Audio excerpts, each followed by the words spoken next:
Welcome to part 3 of the Transactional Analysis lesson. We will be focusing on the parent, adult, and child ego states and how they interact. First, I wanted to bring up this information you see on the screen by Dr. Albert Morabian, and he was talking about how critical non-verbal communication is. So some of the statistics that he has here, actual words play 7% of how the message is given when people are talking. The way words are delivered with tone and accent is 38%, and the facial expressions are 55%.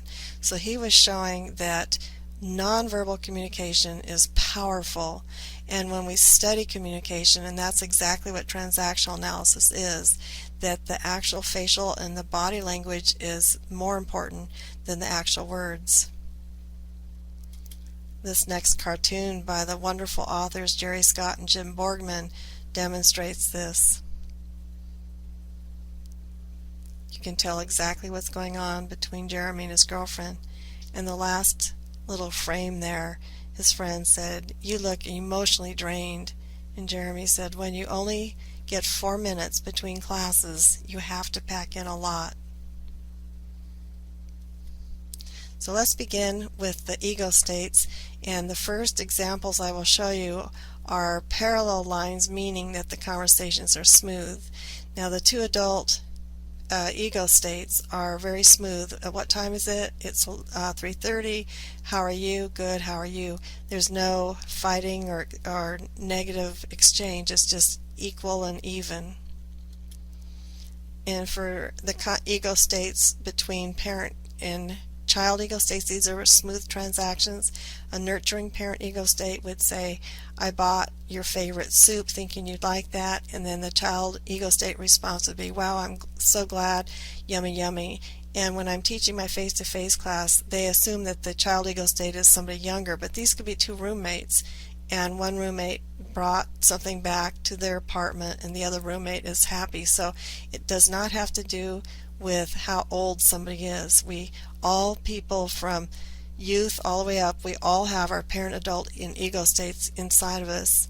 Now the next example, the nurturing parent said, it starts with the child ego state says, "Oh no, my cat is sick, I feel horrible." And maybe this is some girl talking to her friend, and her friend said, "I'll come right over to see you and I'll be there soon." So it's a nurturing parent to help her friend.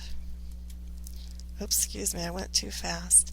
So here's another example of the two child ego states, and the adapted child ego state is when the child's feelings are controlled.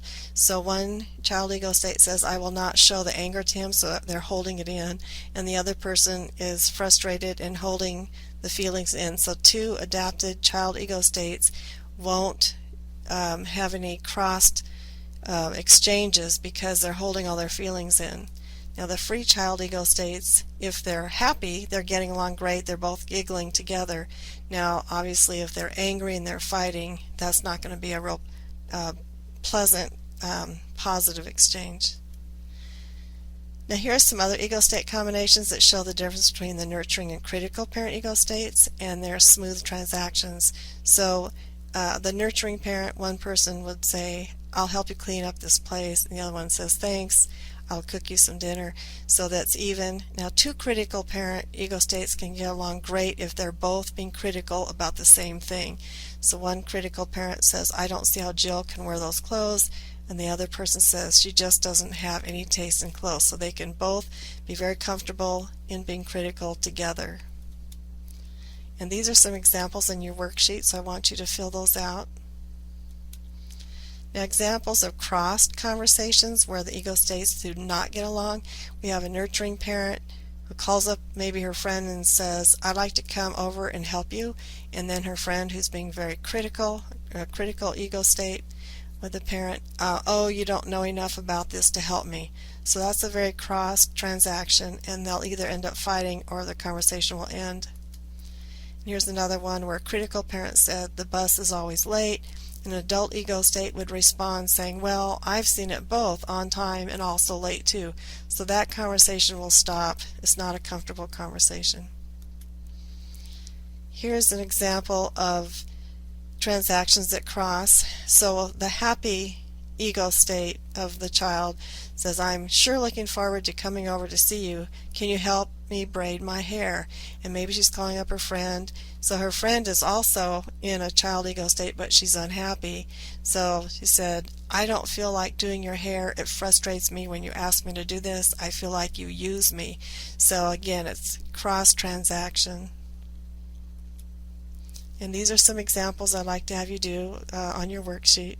In my face-to-face class we would talk about this, but I can't do that with you here, so in our voice thread I'd like to have you share some of the examples that you have. So which ego state is she in? She says, I'm not at all threatened by your point of view because you're wrong. So here's a little review of the parent, adult, and child ego states, in which ego states are the following statements. So giggling, I would hope you know that's the child ego state.